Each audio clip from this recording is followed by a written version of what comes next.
Xanım Fatimə-i Zəhra salamullah əleyhanın ən çox sevdiyi 3 əməl. Əgər insan səadət və xoşbəxtlik yolunda addımlamaq istəyirsə, nümunəvi insanların həyat tərzi, rəftarları və kəlamlarını özünə örnək bilməli və həyatında gerçəkləşdirməlidir. Həmin nümunəvi insanlardan biri də Peyğəmbər Əkrəm sallallahu aleyhi və alihi və səlləmin sevimli qızı, xanımlar xanımı və analar anası Həzrət Fatimə-i Zəhra salamullah əleyhadır. Bir xanım ki, bəşəriyyətə hər tərəfli örnək və nümunədir.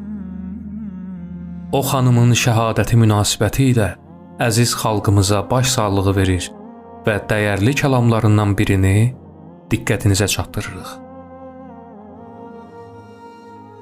Xanım Fatimə-i Zəhra salamullah əleyha buyurmuşdur: Sizin dünyanızdan 3 əməl mənə sevdirilmişdir. 1. Allahın kitabı olan Qur'an-ı Kərimi tilavət etmək. 2-cisi, Allah Rəsulunun üzünə tamaşa etmək. 3-cüsü, Allah yolunda xərc çəkmək.